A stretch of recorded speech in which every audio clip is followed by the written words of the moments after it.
not mad, just finished. I'm not upset, I'm finished. That's the part people miss. I don't hold anger, I hold clarity. I'm done giving pieces of myself to situations that steal my peace. Done pouring love into places that don't pour it back. Done showing up for people who never truly show up for me. I've reached the point where I don't beg, I don't chase, I don't keep proving my worth. If my presence, my lovely effort gets taken for granted, then I set back. Not with hate, not with rage, but with peace. Because once I see that you don't value what I give, whether it's family, friendship, or love, I stop giving, that's it. No fight, no drama. I'm not bitter, I'm not broken, I'm simply finished.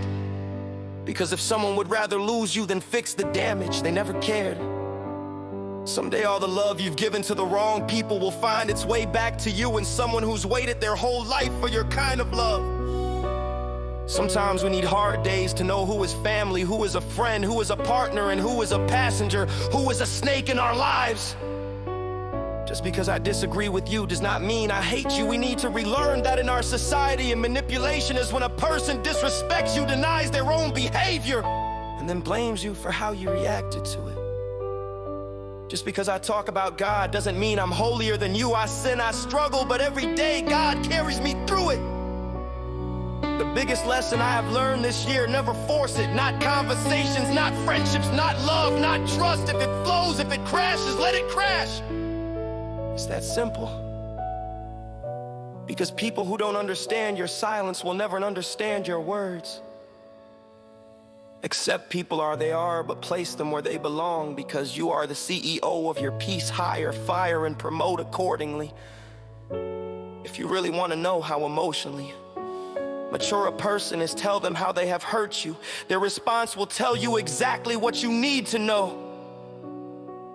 Ignoring red flags because you want to see the good in people will always cost you later. Everyone says to me, love hurts, but that is not true. Loneliness hurts, rejection hurts, losing someone you love hurts, envy hurts. Everyone gets those things confused with love, but in reality, love is the only thing in this world that covers up all pain and makes someone feel wonderful again. Love is the only thing in this world that does not hurt. You didn't lose the love of your life.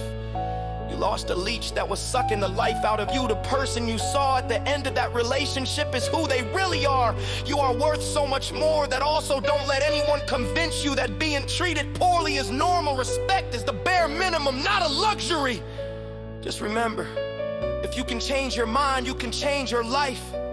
Courage doesn't mean no fear, it means fighting despite it. Say to yourself, I'm loyal, I'll never leave my Lord for this world. Because if I leave a person, it is because it's for my peace, my sanity, my respect, my dignity, my survival. Because you can't lose what you never had. You can't keep what's not yours, and you can't hold on to something that doesn't want to stay. Remember, there's a time to be a nice person, and there's a time to say enough is enough.